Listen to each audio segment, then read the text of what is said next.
sea más una reunión de preguntas y respuestas, ¿no? Creo que es más útil este nivel. Es muy probable que ustedes ya hayan llevado algunas teorías sobre investigación, metodología. Sí, hay diversas formas de pretender enseñar investigación, pero la verdad que la mejor forma de aprenderla es haciendo la investigación, ¿no? Realizando una investigación, fallando, fracasando y logrando algunos pilares en el desarrollo de la misma. Otro tema también en la investigación es la motivación, pues, ¿no? O sea, sabemos que la motivación no es, digamos, o sea, la investigación no viene a ser uno de los aspectos más atractivos, por lo menos en apariencia, en lo que es para el estudiante de medicina, en general, ¿no? Pero no en general. Y las universidades en general también, aunque no todas, han ido fracasando en lo que es la motivación de investigación en los alumnos, lo cual debería cambiar, porque no le hemos dado, digo, como institución, como profesores y como alumnos, que son los resultantes, ustedes no son los culpables, no son los que reciben nuestros defectos o nuestras virtudes. Entonces en esto también hemos fracasado nosotros. Lo que voy a presentar ahora es una especie de, simplemente de, como decía, hay varias formas de abordar la investigación. Acá vamos a ver los tipos de estudios de investigación, porque ustedes dentro del desarrollo del curso, nosotros tenemos esta actividad del desarrollo de un proyecto de investigación. Proyecto porque no hay tiempo para hacer todo un estudio en general, para ejecutarlo, pero a la vez que un estudio de investigación, una investigación, si no tiene un buen proyecto, pues está condenado pues al oscurantismo más eficaz, ¿no? O sea, no resulta bien. Entonces, un buen proyecto, los expertos siempre han mencionado que es el 50% de una investigación. ¿Por qué? Porque enmarca todo, te da la dirección de lo que vas a hacer, y si todo está bien hecho, entonces el análisis de lo que hagas, sea se cumpla o no se cumpla tu hipótesis, pues va a ser algo que va a ser útil, que de eso se trata, ¿no? La investigación no es para sacar el lustre a nuestro brillo académico, ¿no? Sí, o supuestamente académico, es para que sea útil. ¿Para que sea útil para quién?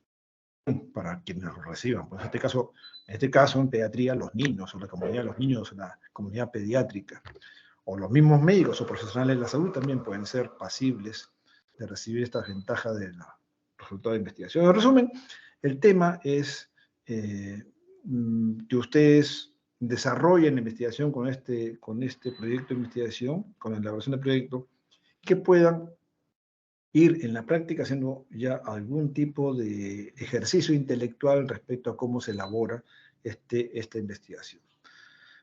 Se sufre, sí, se sufre, claro, un poco, pero ¿qué cosa? Pues no cuesta. Lo que no cuesta sufrimiento tampoco se aprende. Lo que vamos a ver esta tarde es tipo de estudio, o sea, eh, más que una concepción filosófica sobre la investigación, podemos hablar sobre qué tipo de estudios nosotros encontramos en la investigación para poder entender, por ejemplo, lo que es una simple descripción de cifras, un estudio estadístico. Ni siquiera viene a ser un estudio, uno habla de estadísticas nomás. Pero cuando ya uno hace un análisis un poquito más de las estadísticas y pretende plantear hipótesis o una tesis, entonces ya podemos hablar de un estudio descriptivo, ¿no?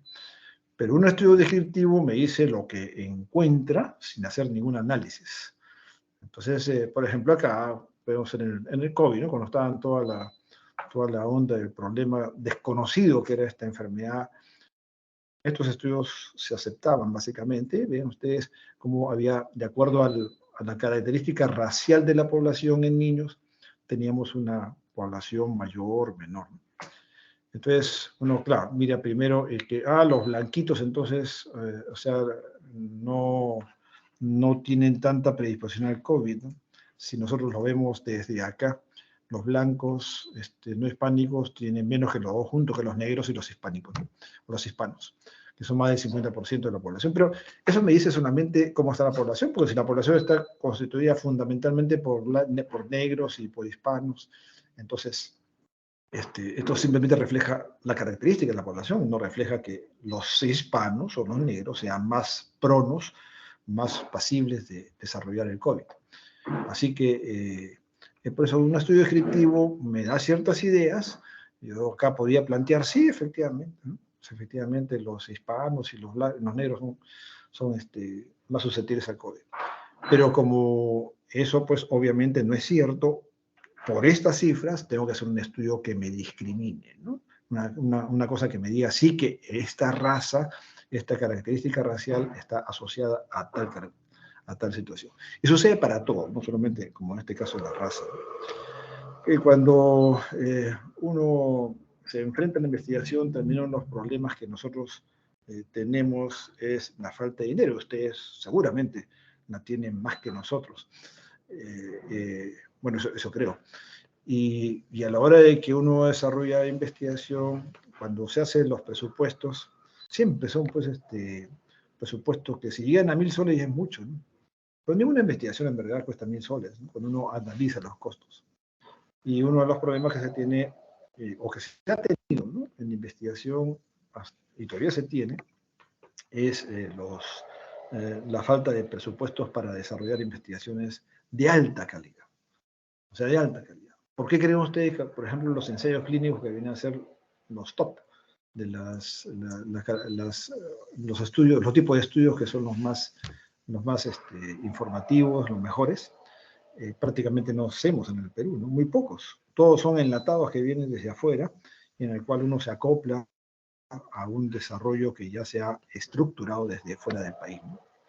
Pero es importante tener o conocer los tipos de diseño porque nos permiten, cuando ya uno quiere hacer un estudio, ya tiene que elegir un diseño de estudio, que ustedes elijan, pero tiene que elegir. Y va a elegir de acuerdo a lo que quiere mostrar, cuál es el mensaje que quiere dar en esa investigación. O sea, no porque haya un estudio publicado quiere decir que ese estudio es buenísimo. Debería serlo, pero no es así. Sabemos que no es así y por eso es que hay que conocer también la estructura de cómo se ha hecho la metodología de un estudio para saber si lo que está diciendo ese sujeto en ese estudio corresponde a lo que puede decir de acuerdo a su diseño y de acuerdo a cómo lo ha realizado. Entonces, no todo lo que aparece publicado en blanco y negro, pues está impecable, ¿no? Bueno, por supuesto que no. Así que eso nos exige a nosotros tener un conocimiento de cómo son los estudios y la metodología de la investigación para poder analizarlo. Hay quienes plantean, hay gente que es un poco subversiva desde el punto de vista de las publicaciones, como este doctor Ioannidis, que ya ha conocido y hasta ahora sigue cuestionando lo que es la investigación, y no sin razón, ¿no? O sea, y vean ustedes los títulos que tiene acá en sus publicaciones, o que tenía acá, yo no he hecho las más modernas porque basta con esta, ¿no? ¿Por qué la mayoría de los artículos publicados de investigación son falsos? ¿Por qué la mayoría de la investigación clínica no es útil? O sea, o son falsos o son inútiles. Y vean ustedes, pues es una cosa bastante terrible. Claro, esto ya lo publicó en 2016 y después de más de 10 años de haber publicado el primero. Pero se refiere básicamente a que si el tipo de estudio, el diseño del estudio, no está bien hecho para la pregunta de investigación, para lo que uno quiere investigar y lo que uno quiere decir, el mensaje, entonces no sirve, se falsea toda la información, se manipula, se estira como un chicle, pero no es lo que uno quiere expresar en la investigación. Por otro lado, el diseño tampoco es todo, ¿no? O sea, no es que el diseño sea pues la última chupada del mango, ni es el non plus ultra de lo que es el desarrollo de una investigación. Hay varias cuestiones, varios aspectos que deben estar siempre respetados en investigación. Por ejemplo, cuando uno hace estudios con controles, sea un caso de control o sea un ensayo clínico, cuando hace un estudio con controles, tiene que elegir el grupo control y tiene que describirlo muy bien, que es uno de los efectos que tenemos al iniciar la investigación.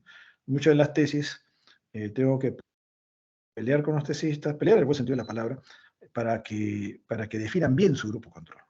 eh, piensan que es más fácil, o por la falta de experiencia piensan que es más fácil, pero no. El grupo control es algo muy importante, porque si no es un grupo comparable, entonces ya el resto del estudio va a estar bastante cuestionado, ¿no? Necesitamos que un grupo control sea igualito al grupo de casos o al grupo que vamos a investigar. Debe ser exactamente igual, excepto por el factor que estamos investigando, que si es o no es, afecta o no afecta, qué sé yo, ¿no? Entonces, la precisión sobre la descripción del grupo control es vital. Otro factor, por ejemplo, son los factores intervinientes o a otros se llaman de confusión, que sea, o covariables, ¿no?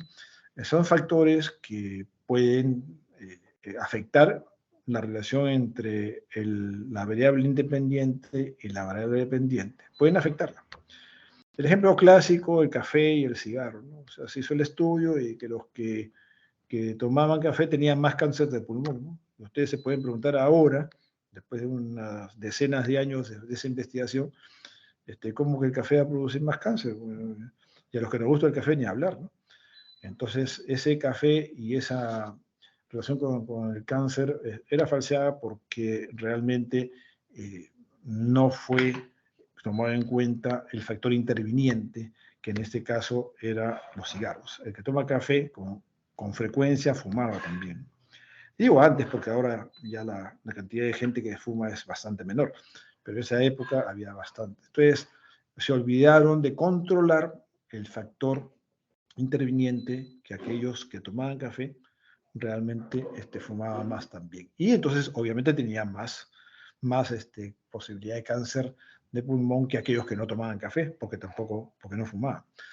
Entonces, cuando hicieron el estudio después, un subestudio respecto a esa misma población, se dieron cuenta que separando los que tomando café no fumaban, esos no tenían mayor riesgo de desarrollar cáncer, pero solamente sí tenían mayor riesgo los que tomaban café y además tomaban cáncer. Eso es factor interviniente y eso es necesario de controlar cuando usa un estudio hipotético de análisis, ¿no?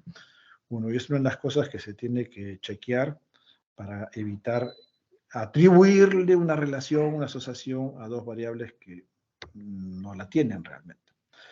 Ahora, ¿cómo clasifican el tipo de estudios? Mire, por ejemplo, acá están todos los tipos de estudios, pero para una condición en particular, o sea, en sepsis en niños, ¿no? Lo traigo porque es un tema a colación que vamos a tocar también en pediatría. Y ven ustedes que la inmensa, más del 50% de los estudios han sido tipo de cohorte, ¿no? Casi 60%. Cohorte que puede ser prospectivo o retrospectivo. Muy pocos son ensayos clínicos, 10%, porque obviamente son más caros y son más difíciles, complejos. Y bueno, ya vienen los otros más sencillos, que son casos y controles, reporte de casos que tanto nos gusta para los congresos, y estudios transversales o calidad, que son dependiendo de dónde se quiera hacer, ¿no? Pero ustedes, en caso de sepsis, que no tiene que repetirse en otras investigaciones, los cohortes son los más usados. Digamos que en la publicación nacionales yo veo más transversales y menos cohortes, sobre todo los cohortes prospectivos, ¿no? Es difícil porque se necesita un buen registro de los datos y confiable registro de los datos. No es ir a la historia y los datos. No. Sino tú tienes que haber exprofesamente registrado los datos que quieres tenerlos. Y entonces los estudias en el camino que estás avanzando o los estudias después de haberlos registrados. Por eso cohorte prospectivo o retrospectivo. Esos son los estudios, según esta profesión del Lancet, que ya tiene más de 20 años, es excelente, porque acá, con esto podría terminar la clase, ¿eh? Pero no se entusiasme porque no va a terminarla todavía. Acá, esta publicación del Lancet nos dice, con una sola pantalla, la mayoría de los estudios, diseño de estudios que tenemos, ¿no? Nace sobre una pregunta crucial, ¿no? El investigador asigna exposición quiere decir que yo decido si al sujeto, a este grupo, le doy esta droga o no le doy esta droga. O sea, yo asigno, yo digo, a este sí le doy y a este grupo no le doy. O ya no hablo de droga, sino que si a este grupo lo pongo boca abajo o lo pongo boca arriba, ¿no? Y al otro grupo lo pongo al revés. Entonces, controlo, hago los dos grupos, que son diferentes, pero yo estoy decidiendo. Cuando el investigador decide a quién le aplica la variable independiente o la droga, entonces ahí se llama esto, si la respuesta es sí, es un estudio experimental. Que para estudios en seres humanos, y aún hay niños, suena espantoso pues, ¿no? a la sociedad. Y como tal, entonces, no le llamamos estudios experimentales en la realidad, sino ensayo clínico, ¿no? Porque experimental es un estudio experimental técnicamente, pero, a ver, pues repítanlo ante una conferencia de prensa o ante una entrevista televisiva. Pero es un estudio experimental realmente, porque yo estoy decidiendo a quién le pongo y a quién no le pongo, tal o cual cosa. Y si la respuesta es sí, entonces la siguiente pregunta es, ¿existe una asignación aleatoria, o sea, al azar? O yo decido, a ver, a estos le voy a poner la droga A, pero a los de la droga A voy a ponerle a los que son chinos, y a los que son negros o blancos les pongo esto, no le pongo esa droga. Entonces, eso no es aleatorio, bueno, o sea, hay una forma al azar de hacer, hay varias formas de hacer esta asignación al azar.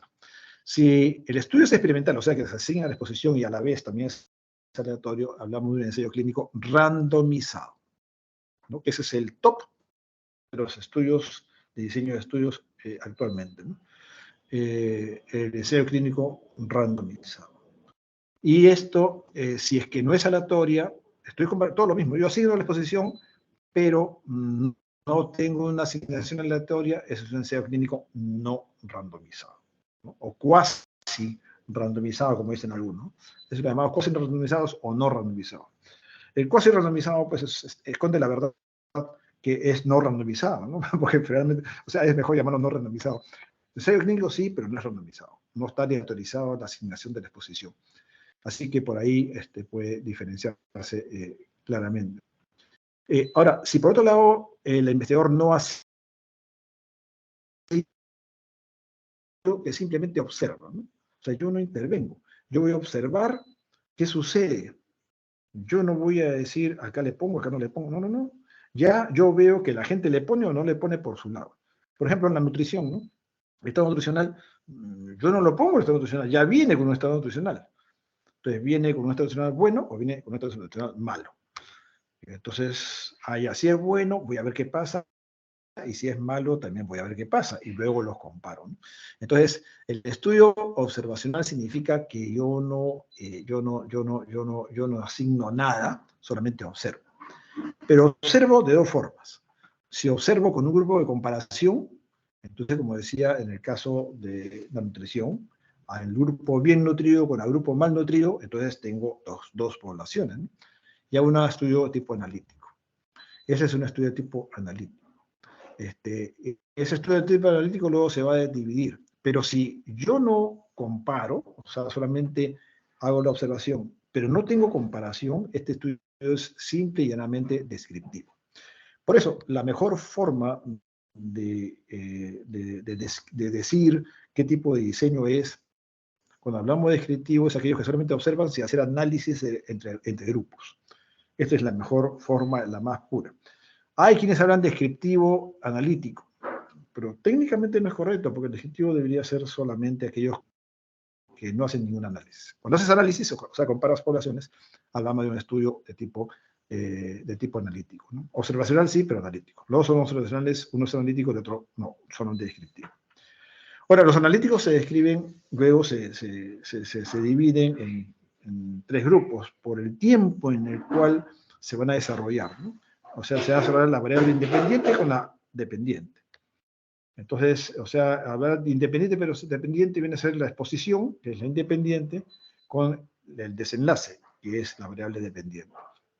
Entonces, ¿qué pasa? Si yo voy a estudiar una condición, un caso, una droga, una intervención en la cual la variable independiente de la exposición sea antes y después aparece el desenlace, eso es un estudio de cohorte, ¿no? Es un estudio de cohorte. claro. Entonces, yo veo que ahorita vienen nutridos o mal nutridos. Entonces, yo veo acá, ingresar así, vamos a ver qué pasa hacia adelante, ¿no? Entonces, los veo, se hospitalizan, y luego veo qué pasa de acá a 3 meses, 6 meses, un año, o cuando yo diga. Entonces, ese es desde la exposición del paciente hacia el desenlace del paciente.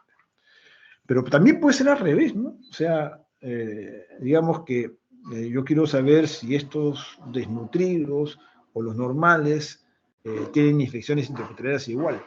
Entonces ya no hago esto, sino simplemente voy al desenlace. Entonces identifico el desenlace. El desenlace es, por ejemplo, en este caso, infecciones intrahospitalarias. A ver, quiero saber quién desarrolló infecciones intrahospitalarias de esta población, de estos sujetos que se hospitalizaron en tal sitio, en este periodo de tiempo. Entonces digo, ajá, los que desarrollaron infecciones intrahospitalarias son 100 y los comparo contra 100 que no hicieron infección intrahospitalaria. Y entonces luego veo las características nutricionales. ¿Cuántos de esos 100 que desarrollaron infecciones intrahospitalarias tenían malnutrición, mala nutrición?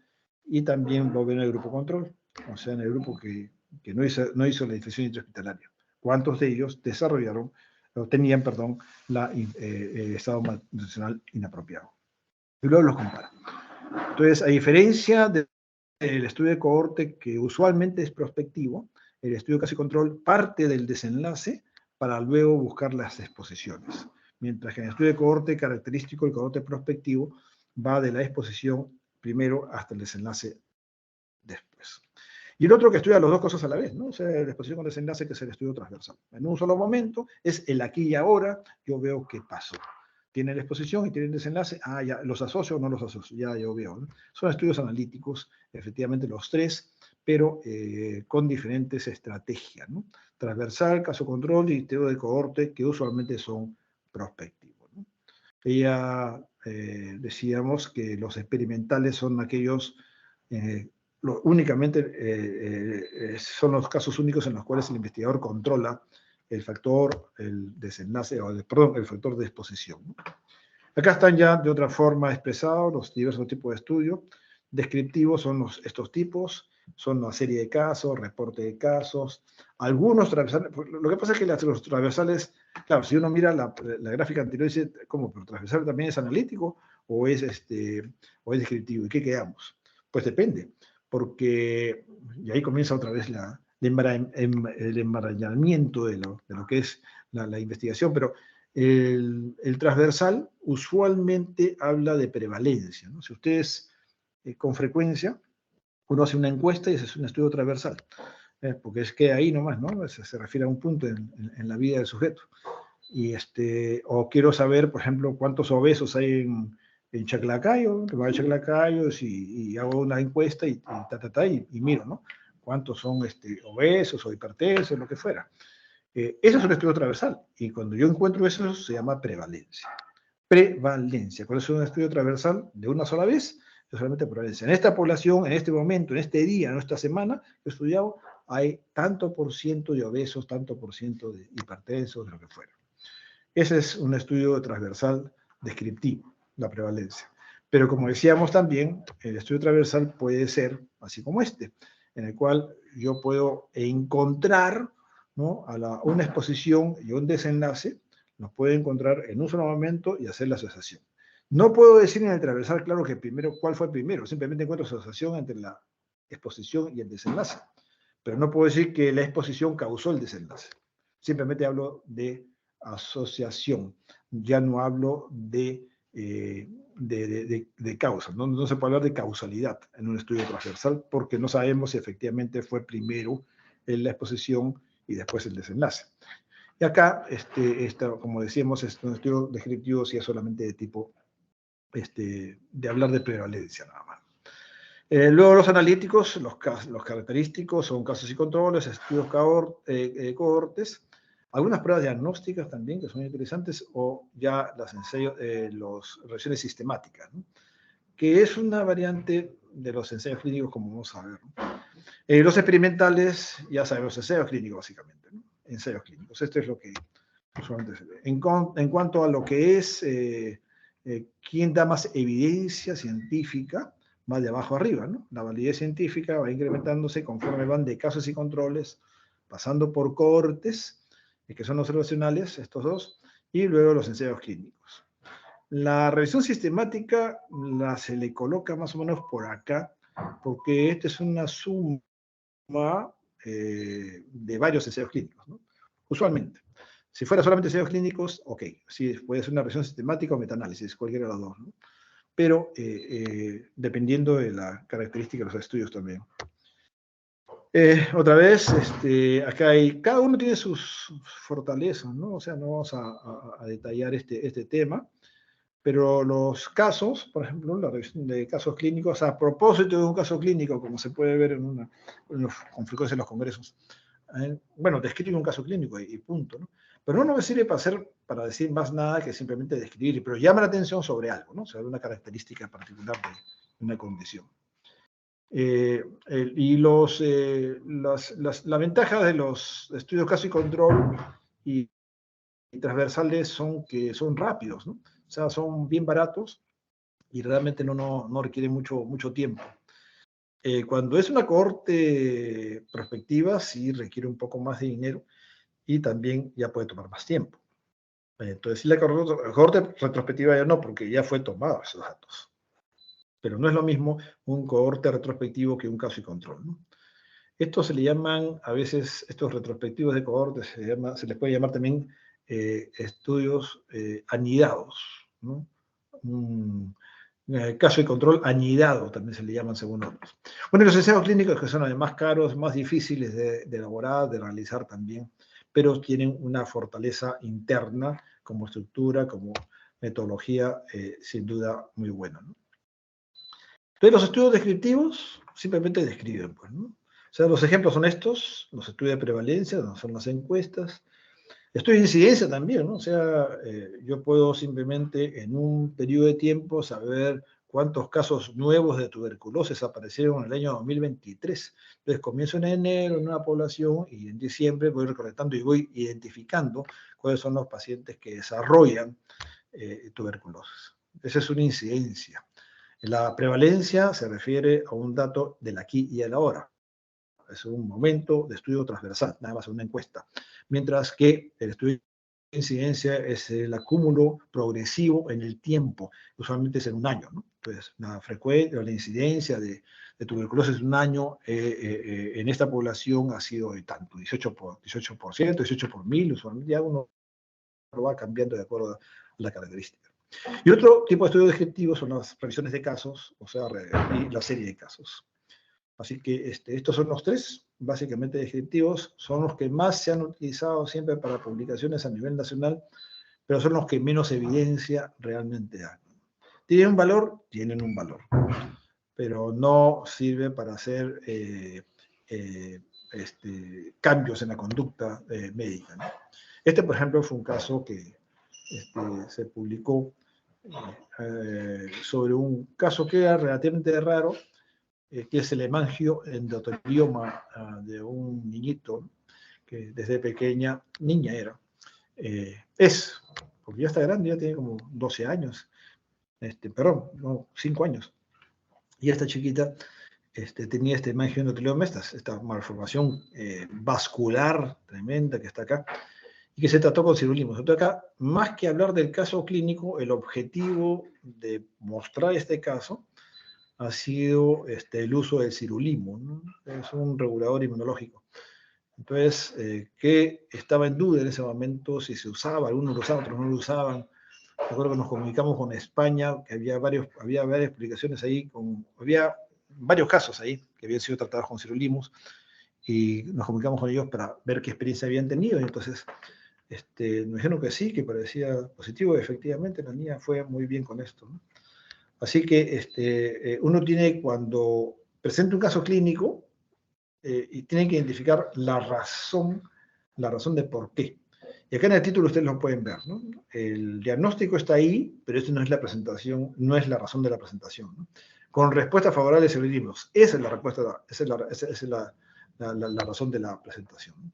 Se enfatiza la característica única por la que el caso se publica. O sea, cuando uno hace una publicación de un caso clínico o hace un estudio de caso clínico, se refiere a que tiene que identificarse por qué lo estás presentando.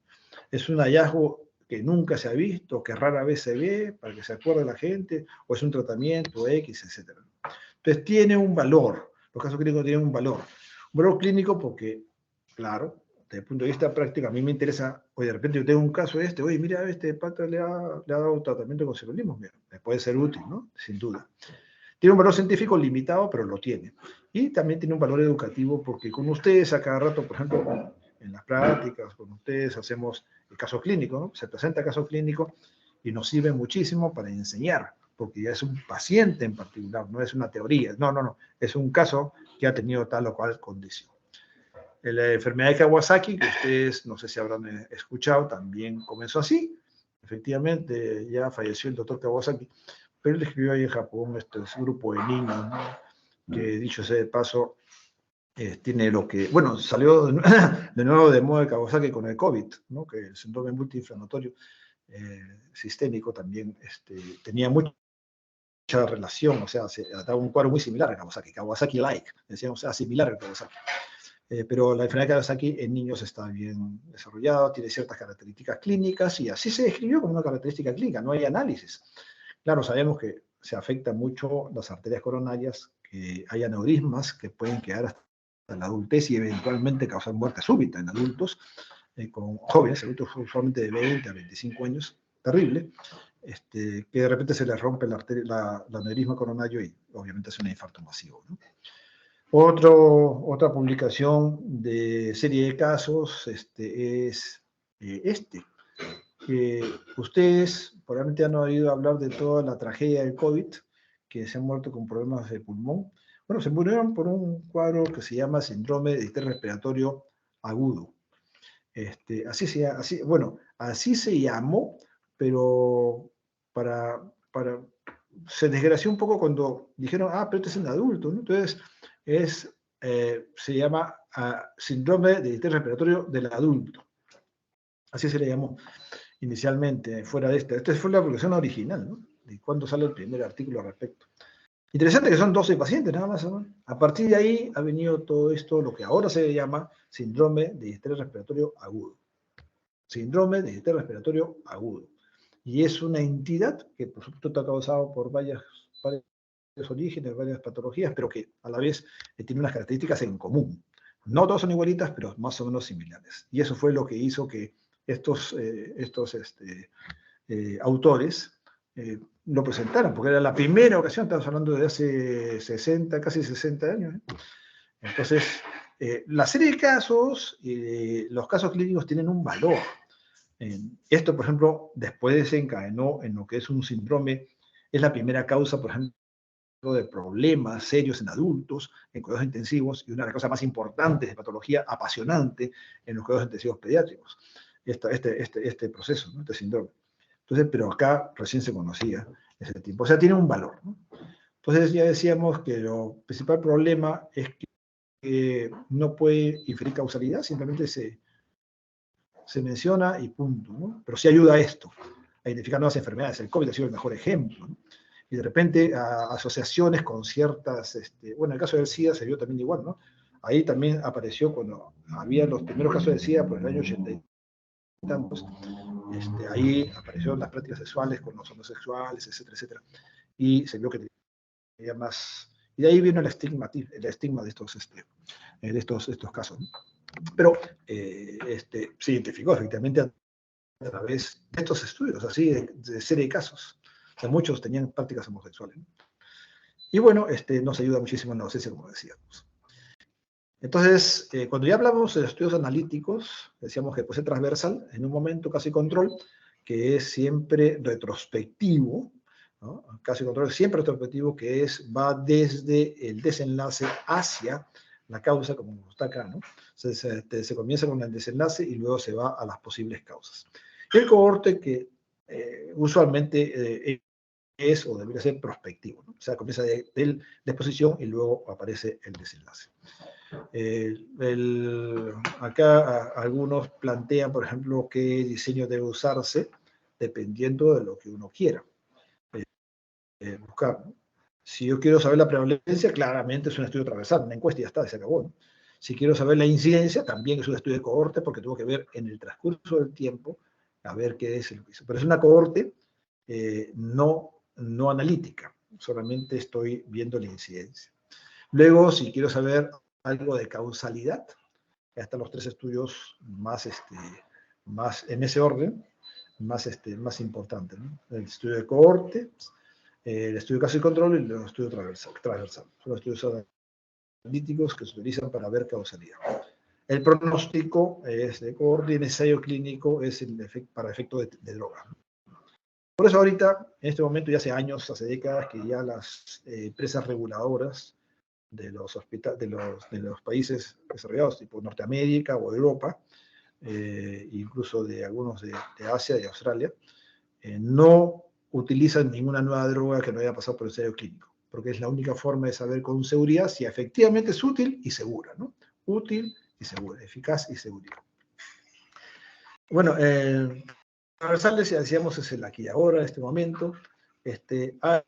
Hay lo que podemos hacer estos estudios de la asociación cruzada, ¿no? O sea, como acá es el aquí y ahora rápido, y es una prevalencia nada más, puede ser un estudio simplemente observacional, ¿no? Y descriptivo. Pero cuando hablo de asociación cruzada dentro de esa población en un solo momento, veo la asociación entre desenlace y exposición. Esa es una forma práctica.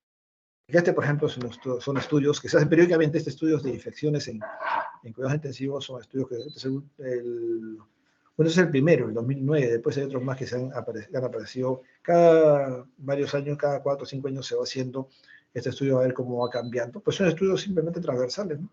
Se hace un solo día, por ejemplo. En un solo día se recolectan toda la información. Porque, claro, son en centenares de cuidados intensivos, ¿no? Dentro de el siguiente estudio creo que participamos nosotros también. La recolección de información se hace en un solo momento, por eso hace un estudio que se llama de prevalencia puntual, ¿no? ¿Cuál es la prevalencia puntual? Cuando es un solo día. Cuando es un estudio de prevalencia, por ejemplo, yo lo tomo datos en una semana, ya no es puntual, pues, ¿no? O sea, ya son varios días. Entonces eso ya no es estudio de prevalencia y punto, ¿no? Pero cuando es un solo día es una prevalencia puntual. Y son bien prácticos de hacer, ¿no? Pero hay que hacerlo bien diseñado para que uno pueda tener el dato válido. Y acá, como ustedes pueden ver, ¿no? Concluye, de acuerdo a los resultados que tiene acá, concluye que las infecciones se incrementan con la duración de la estancia en UCI. Y además, que esta infección estuvo asociada con un incremento en el riesgo de muerte hospitalaria. Estas conclusiones solamente pueden sacarse cuando ha habido un estudio llamado de asociación cruzada, o sea, de desenlace y de exposición. Hay una asociación que se hace, sin inferir causalidad. Por eso habla acá de asociación. También, este es lo mismo del otro que salió ya el año 2017, pero es lo mismo, ¿no? O sea, estudio de prevalencia, también estudio otra vez de prevalencia puntual de 24 horas simplemente. Ya habla de todos los pacientes, etcétera, etcétera. E incluso te pone el OR, riesgo, la razón de riesgo, ¿no? Que es, en este caso, significativo. Los estudios transversales tienen como característica fundamental muchas veces, no esto que acabamos de ver, ¿no? Nuestros estudios que son de prevalencia y de encuesta, pues son de encuesta, se va a cada unidad de cuidado intensivo, se le transmite una encuesta y ellos se responden en un solo día a todo el mundo. Y acá también puede ser la encuesta, pero por entrevista, cuando ya uno hace un estudio para cada paciente, quiero saber la frecuencia de esquizofrenia que entonces comienzo a buscar, ¿no? Comienzo a hacer entrevistas con las familias para identificar casos. Entonces, es muy fácil, muy barato también en el caso de la entrevista. No se requiere mucha capacitación al respecto, ¿no? Así que puede asociarse desenlaces también. Este es el estudio que se le decía, puede ser llamado de cohorte anidado, ¿no? Es decir, es un estudio, perdón, disculpen, pensé que era el cohorte, no, este es estudio de cohorte prospectiva. Este es característico de un paciente en una población X, en este caso población de niños en cuidados intensivos, se identifica desde que ingresa hasta que sale de alta o fallece, ¿no? El niño. Entonces, ¿qué están viendo ahí? La asociación entre lo que es el uso de algunas características, no el uso, sino la aplicación de varias características con el desenlace que es la infección intrahospitalaria, que en este caso es la neumonía asociada al ventilador, ¿no? Que es el objeto de estudio de este caso. Entonces, uno va viendo en un estudio de cohorte prospectiva, primero, no la prevalencia, sino viendo la incidencia. Por eso poner acá la incidencia ha sido, en este caso, 38%. Es decir, que 38 de cada 100 sujetos que estaban en ventilación mecánica desarrollaron una neumonía asociada al ventilador en esa población, en este estudio, estos 128 pacientes, ¿no? Y luego identifican los riesgos, los factores de riesgo para desarrollo. Es decir, ¿qué significa? Como es un estudio de cohorte, ahí pueden compararlo, no quedarse en la incidencia, sino comparar con un grupo que no desarrolló. Entonces yo veo, 38 de cada 100 han hecho, pero el resto no lo ha hecho. Entonces, ¿qué cosa es lo que puede haber explicado por qué se desarrolló esta neumonía asociada al ventilador? Entonces ven los factores de riesgo, ¿no? ¿En quiénes se presentaron más? Y lo pueden ver acá en esta tablita. Ustedes lo que hicieron en el grupo de neumonía asociada al ventilador y aquellos que no hicieron no hicieron neumonía asociada al ventilador. Este es el número, 21 acá y 65 acá. Lo que pueden ver acá son las frecuencias en porcentaje, ¿no? Por ejemplo, algunas unas tendencias. Nutrición enteral. O sea, si yo le doy de comer en esos pacientes, el grupo que hizo neumonía asociada al ventilador tuvo 71%, ¿no?, de casos que sí se le dio de comer. Pero el grupo que no hizo, solamente el 27%. Yo comparo estas dos cifras y veo que hay significancia, ¿no? O sea, que es menor, mucho menor la frecuencia de neumonía asociada al ventilador cuando le doy de comer. Entonces, esto es lo que uno va asociando, va viendo estos estudios de cohorte. Y compara todo lo que vemos acá, los que son similares, se consideran no factores de riesgo, luego los que son significativos, como este cambio de tubo endotraqueal, este no, este es marginal, solamente este y este son tres nuevas. Bueno, ya, no importa cuáles. Lo importante es que uno identifica ahí cuáles son las cifras significativamente diferentes entre los dos, para luego hacer el análisis final. Esto solamente es un análisis, lo que se llama bivariado, pero acá se hace también el análisis multivariado, como dice acá al final, ¿no? Y ya con eso ya se saca la cuenta de quiénes son los que realmente son factores de riesgo. Y decíamos también que los estudios de cohortes pueden ser prospectivos o pueden ser retrospectivos. Ya sabemos, pero siempre estamos viendo la presencia de una variable de exposición y una variable de desenlace. Acá en estos casos de cohortes prospectivos, lo que uno identifica es el riesgo relativo. Así se llama cuando uno va viendo para adelante. Es un riesgo, porque yo tengo el factor ahora, o no lo tengo, y por lo tanto mi riesgo es que vaya a desarrollar. Por eso, acá en este caso, los estudios de cohorte sí aplica el riesgo relativo, el RR. No aplica el OR, que es para otro tipo de estudios que es más bien retrospectivo, como vamos a ver. Pero este acá aplica perfectamente el RR, ¿no? Y bueno, esto es lo mismo que estamos hablando, cómo se va la población, se va viendo hacia adelante y después va viéndose en los que tenían la exposición y en los que no tenían la exposición, quiénes desarrollan el evento y quiénes no desarrollan, igual en el otro grupo, ¿no? Es decir, que estamos viendo, en el caso, por ejemplo, de neumonía asociada al ventilador, ahora la población, todos los niños de ventilación mecánica que empiezan en un periodo de tiempo, ahí está la muestra. Y luego digo, en este sujeto le di de comer, ¿no? O no le di de comer. Entonces vemos si desarrolló o no desarrolló.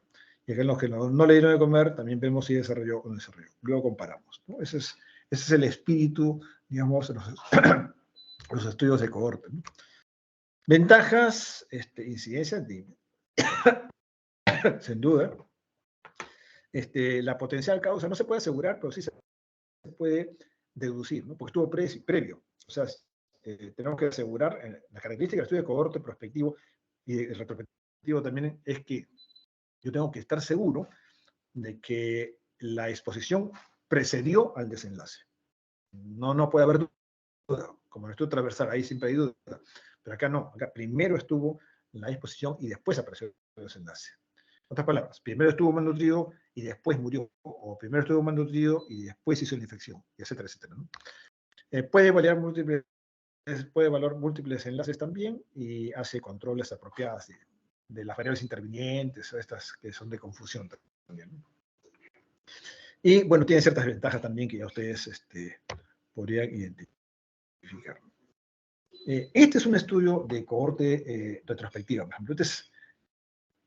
No creo que lo conozcan al doctor Carcillo, que fue el que desarrolló este estudio, pero este es el estudio que fue meridiano el año 91 para cambiar toda la estrategia del manejo con líquidos del shock séptico.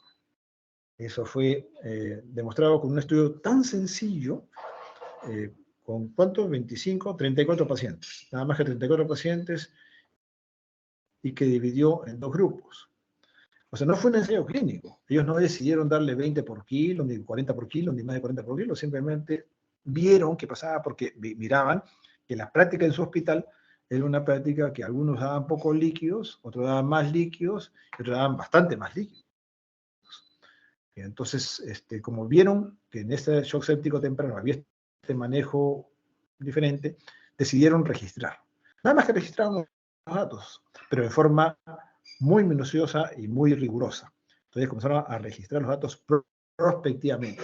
Una vez registrados, pasó el tiempo y ellos hicieron el análisis y lo publicaron. Y esta publicación fue el que determinó el cambio de conducta en el manejo líquido de todos nosotros. Yo ya era pediatra en esta época y efectivamente nos removió todo el piso y efectivamente fue así, ¿no? O sea, vean ustedes que los que recibían menos de 20 por kilo fallecían 8 de 14, los que recibían 20, 40 por kilo morían, fallecían 7 de 11, pero los que recibían más de 40 por kilo murió 1 de 9. Entonces, pues, la significancia era grande, a pesar que los números eran pequeños, pero la significancia fue grande. Y esto cambió la política de manejo de estos pacientes. Este es otro parecido, este es un control anidado, lo que decía el caso control anidado o cohorte retrospectiva, ¿no? Lo mismo. igual que el caso que acabamos de ver, es una cohorte retrospectiva, se registraron bien los datos y luego se hace el análisis. Acá también se registran bien los datos y luego se hace el análisis. Este es más o menos cómo se desarrolla el estudio de cohorte retrospectivo o de caso control anidado. El caso control no anidado, sino el característico es por ejemplo, ¿no? El cual uno puede ya identificar primero el desenlace y luego mira la exposición, la posible exposición. Por ejemplo, este estudio que está subrayado, el propósito, el objetivo era conocer, saber, explorar cuál era el conocimiento materno de las causas de malnutrición en los niños, ¿no? Es un estudio bastante antiguo. Pero era eso, ¿no? O sea, ya, ¿cómo identificar? Identificar al niño malnutrido y al niño no malnutrido. Entonces, el niño malnutrido era el que ya había desarrollado el desenlace. Y a las madres de los niños malnutridos les preguntaban cuánto conocía usted de las causas, por qué se produce la malnutrición, ¿sabe usted por qué?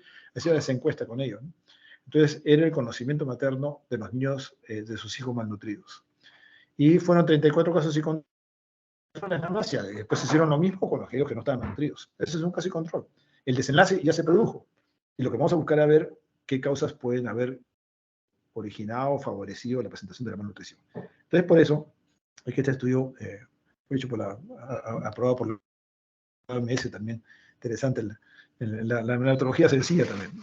Entonces, el caso de control va, como decíamos, al revés, ¿no? Es contraintuitivo en nuestro caso. Ya sucedió, va de la hora al antes. No es de ahora para adelante, sino para atrás, va para atrás. Y bueno, ustedes cuando hablan de casos y controles deben elegir siempre la relación caso y control, ¿no? Pueden hacer el 1-1, es lo mínimo, o sea, no pueden hacer menos controles que casos, pero hacer más controles que casos, ¿no? 1-2, el doble el triple de controles que de casos, ¿no? Y otras características que podemos ayudar cuando son casos y controles es parearlos, emparejarlos. O sea, deben ser similares los dos grupos. Lo mejor es que sean exactamente iguales, excepto por el desenlace, ¿no? Entonces, emparejar en casos y controles significa, por lo menos, edad, sexo, estado nutricional, comorbilidad. Ahora sí hay varios factores, pero edad y sexo es lo mínimo, ¿no? Y a diferencia del estudio de cohortes, nos da la razón de riesgo, o el OR, el odds ratio, que viene del inglés. Entonces, el RR es para controles, para cohortes, y el OR es para casos y controles. Tiene sus ventajas y desventajas. Las ventajas es más barato, más rápido también, pero las ventajas es que, a diferencia del cohorte, no solamente puede medir un desenlace. Así que, puede estudiar, no puede estudiar la incidencia tampoco. ¿Qué estudio así meridiano que constituye un hito nos da un caso y control con un efecto de utilidad inmediata? Es que si ustedes le preguntan en este momento a cualquier pediatra o a cualquier madre cómo debe dormir su hijo recién nacido, si boca abajo o boca arriba, pues le dice, va a tener que dormir boca arriba, porque así es como me ha dicho el médico, efectivamente. Antes del año 91, lo que recomendaban los pediatras, ya les dije que yo era pediatra esa fecha, lo que recomendaban los pediatras, por recomendación de la Academia Americana de Pediatría y por todos los entes académicos del mundo, la mayoría por lo menos, decía que debe dormir boca abajo. O sea, nuestra recomendación era que duerma boca abajo. Imagínense ustedes lo que teníamos, práctica privada, teníamos que cambiar y decir a nuestros pacientes, en su segundo hijo, oye, pero usted me dijo en el primero, es cierto, pero este estudio nos cambió pues la vida. O sea, cuando hay un estudio científico que te dice, oye, ¿sabes qué? Cuando lo pones boca abajo se mueren más, y cuando lo pones boca arriba se mueren menos. O sea, entonces la muerte súbita infantil se asoció al estar dormir boca abajo en los niños pequeños. Por eso, el estudio de caso y control fue un estudio de caso y control muy grande. Demostró que morían más los niños cuando dormían boca abajo. Y eso fue un estudio de caso y control. O sea, ya los chicos que habían fallecido se les preguntaba, oye, ¿y tú cómo dormía su hijito? ¿Cómo dormía su hijito? Entonces, un gran porcentaje de los niños que habían fallecido estaban durmiendo boca abajo. Hay diferencia que ellos que no fallecieron, que dormían más boca arriba. Entonces, a partir de ahí salió. Entonces, hay utilidad inmediata de estos estudios analíticos que pueden ser de mucha importancia, sobre todo para los cambios de conducta. Y para que vean que la medicina nunca es estática, así como lo que uno diga ahora probablemente pueda ser desmentido de acá a un tiempo. Lo que hizo Carcillo el año 91 diciendo que los que reciban más líquidos tienen menos mortalidad. Bueno, acá casi 30 años después, 20 años después, hace 10 años más o menos, vino una doctorcita, y esta doctorcita nos dice que en un estudio que hizo en África, por lo menos, vieron que aquellos que recibían bolos en pacientes con infección severa y que recibían bolos, morían más que aquellos que no recibían bolos. Y fue un estudio, ensayo clínico, con RR. Por eso es que comparan, no fue un estudio de cohorte, sino de intervención. Y a un grupo le dio bolos y a otro grupo no le dio bolos. Y los dos grupos tenían infección e inestabilidad hemodinámica, casi una sepsis severa, ¿no? Entonces, los bolos, pues como dice la conclusión, ¿no? Los bolos incrementaron significativamente la mortalidad a las 48 horas de los niños críticamente enfermos con mala perfusión en estos ambientes. Pero igual se replicó después, ¿no? O sea, por una cuestión sorprendente de la medicina, y no es solamente en este caso, en varias otras áreas, por lo menos en médicos intensivos, que yo veo tanto de adultos como de niños, vemos que cuando aparece un estudio esto que rompe los esquemas que uno tenía dado por sentado, por ejemplo, nosotros dábamos por sentado que ya los bolos eran imprescindibles, en todos los pacientes se había que darle bolos y bolos y bolos a los pacientes para restablecer la volemia y mejorar la mortalidad. Se movió con esto, ¿no? O sea, se imaginan ustedes, oye, pero los bolos aguanta, ¿qué hago? ¿Qué estaba haciendo? Entonces uno comienza a recapacitar. Y comienzan a aparecer un montón de estudios más igualitos. Es como si hubieran estado aguantados los estudios. Y la confesión de uno de los colegas latinoamericanos que había, creo que fue en Argentina, había encontrado eso y por temor a ser criticado no lo publicó. Y después de que aparece este artículo de esta doctora Maitland, el libro se arrepintió porque ya él había observado eso, ¿no? Y en su estudio lo tenía ahí los datos, pero dijo, no, pues estaba contra lo que sabemos. Bueno, así es, pues, o sea, si sus estudios, si sus registros están bien hechos, si su fundamento está bien hecho, y si su diseño metodológico es bueno, y el proyecto de investigación ha sido bueno, entonces hay que confiar en sus resultados, ¿no? Hay que confiar. Ensayos clínicos es el tipo de estudios como último que estamos viendo, este de los bolos que causa más mortalidad, es un estudio más y muy sólido, ¿no? ¿Qué hace? Compara el grupo experimental, en el caso de la doctora Mayland, que está de los shock de mayor mortalidad con bolos, el grupo experimental era aquel que no le daba bolos, porque lo estándar era darle bolos, ¿no? Entonces, el grupo de control es el que recibe el tratamiento experimental, el tratamiento clásico, ¿no? En ese caso era darle el bolo. Entonces, compara los grupos y finalmente hace lo que es ya la comparación de casos, ¿no? Entonces, acá está uno de la población en sí misma, toma una muestra, esa muestra tiene que estar aleatorizada para hablar de ensayo clínico, si no sería un cuasi randomizado o no randomizado, y luego hace pues la comparación entre los grupos experimental, aquel que recibe lo que se quiere ver, si funciona o no funciona, contra el grupo control, que lo que ya recibe y lo que debe recibir, o lo que se recibe hasta ese momento. Y se ven los desenlaces en los grupos y luego se hace la comparación, ¿no? Es clásicamente el ensayo clínico lo que importa, lo más interesante, lo meridiano es que debe haber una aleatorización de los participantes. Sin eso, entonces se pierde la solidez, la rigurosidad de un ensayo clínico. Este es lo más importante en un ensayo clínico, ese dato. Tiene una ventaja inherente, que es la validez interna del estudio, o sea que el estudio por sí mismo tiene una altísima validez científica, rigurosa, pero por supuesto son muy caros. Y a veces, no a veces, sino con frecuencia, para seleccionar a los pacientes de un grupo o de otro, tenemos que seleccionar una población muy especial.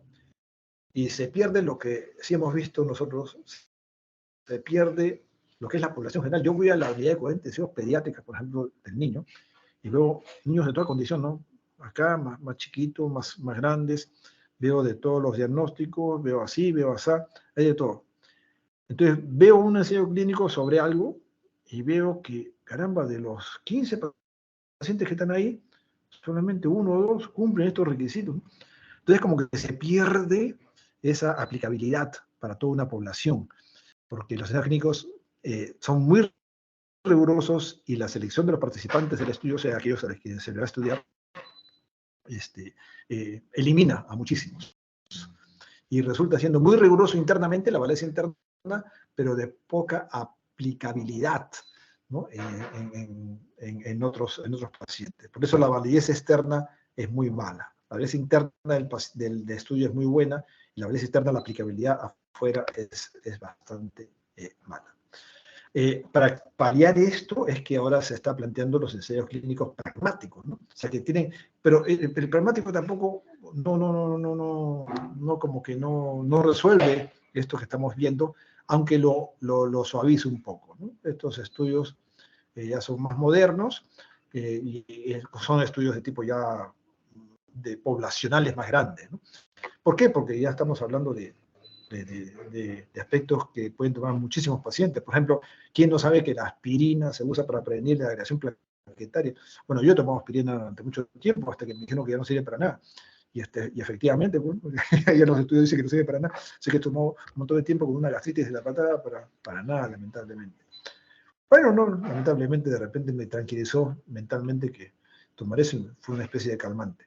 Pero cuando uno hace estudios de este tipo es un montón de pacientes, muchísimos pacientes, los estudios pragmáticos. Y para terminar, las revisiones narrativas y sistemáticas. La revisión narrativa es la clásica revisión de un tema, ¿no? Pero la revisión sistemática que estamos hablando en un momento aguanta, eso ya no es revisión de un tema. Ustedes pueden ver acá en este cuadro, se ve claro, mientras que la revisión narrativa aborda un tema, la revisión sistemática aborda una pregunta sobre un tema. Es más específica, más puntual. No abarca todo, es más puntual, o sea, más enfoca el asunto, ¿no? La estrategia de búsqueda y la narrativa no dice cómo busca sus referencias, ¿no? Simplemente dice acá, dice esta referencia, pero ¿cómo lo busca? No. La revisión sistemática, si yo digo, yo fui a tal base de datos, encontré, eliminé estos artículos, eliminé los otros, me quedé con estos. Eso es como hace la estrategia de búsqueda y también los criterios de selección de los estudios, ¿no? El análisis y la síntesis también en la revisión narrativa es bastante laxa, mientras que el otro es mucho más exigente. Y la revisión sistemática puede ser tal cual, o sea, solamente cualitativa, un estudio cualitativo que se queda como revisión sistemática, pero cuando le pones números, hace matemáticas con las cifras que tienes en los estudios, ya hablas de metaanálisis, ¿no? Este es un resultado de metaanálisis, por ejemplo, donde pueden ver clásicamente este tipo de gráficas, ¿no? El 1 viene a ser el centro, ¿no? O sea, el 1 es que, digamos, ni a la derecha, ni a la izquierda, ¿no?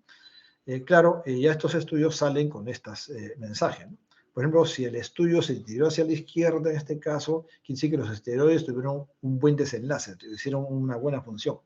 Pero si es que los esteroides no hicieron, se tiraron para la derecha los resultados, entonces eso va en contra de los esteroides y más bien favorece a quienes no recibieron esteroides, que son los controles en este caso.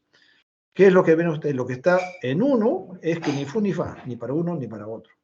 Y cada cuadrado representa, cada estudio, los que se ha analizado, claro, son 7 estudios, 7 ensayos, espero que han sido ensayos clínicos, no recuerdo haber revisado esto, me parece que sí, son 7 ensayos clínicos en los cuales se ha visto pues el efecto. Y como ustedes pueden ver, algunos tiran para la derecha, otros tiran para la izquierda, pero solamente uno, este con las justas, es el que tira totalmente hacia la izquierda, ¿no? O sea, totalmente hacia la izquierda quiere decir que efectivamente todos los pacientes se mejoraban con los esteroides. Todos. Fue bien significativo. Pero los otros no tanto. Entonces, el diamante significa la suma de todos estos datos, de los 7 estudios, ¿no? Entonces, ven ustedes que el diamante en una punta atraviesa, se tira un poquito hacia la izquierda, pero que no es significativo. Entonces, ustedes lo van a ver siempre en los estudios, tienen que saber interpretar.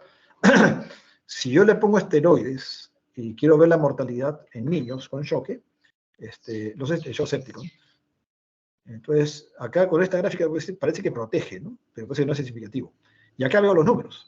La protección es 0.744, o sea, esto protege al 74% de los niños con shock séptico de muerte, en comparación a los que no reciben esteroides. Esta es la interpretación, que es un RR, perdón, sí, no es un RR protector, ¿no? O sea, protege el esteroide de la mortalidad.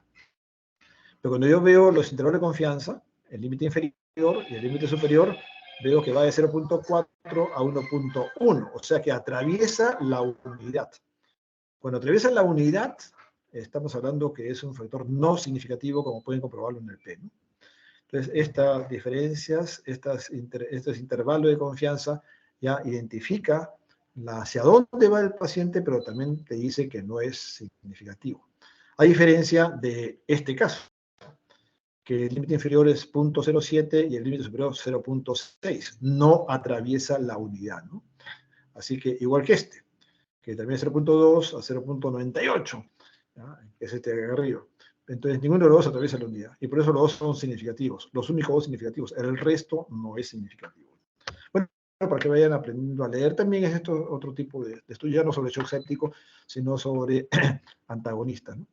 Antagonistas H2 para hemorragia cerebral, ¿no? Entonces acá se ve que los inhibidores de bomba de protones sí son efectivos en la suma, ¿no? Ven ustedes que algunos no son realmente definitivos, atraviesan la unidad. Acá el resultado final es que no atraviesa la unidad.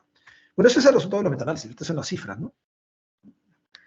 Por eso algunos dicen que el metaanálisis es el estudio de estudios. Yo no estudio algo, sino estudio los estudios. Sí, pues efectivamente estudios. Y ahí parece también un poco cómodo, ¿no? Porque no se hacen el trabajo de hacer la investigación, sino investigan sobre lo que otros han investigado. Bueno, como quiera verse, ¿no? Pero sí son útiles. De alguna manera nos dan alguna información, ¿no?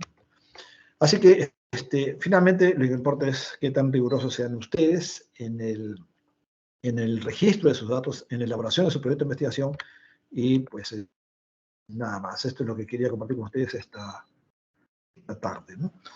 Bien, si quieren hacer una pregunta, con gusto, y si no, nos damos por bien servidos y será hasta el día del examen.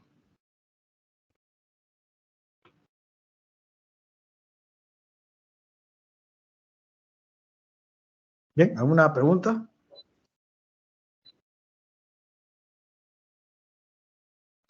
Muchas gracias, entonces. Ya nos vemos para después de almuerzo. Hasta luego. Muchas gracias, doctor. Cuídese Hasta luego. mucho. Hasta luego. Gracias.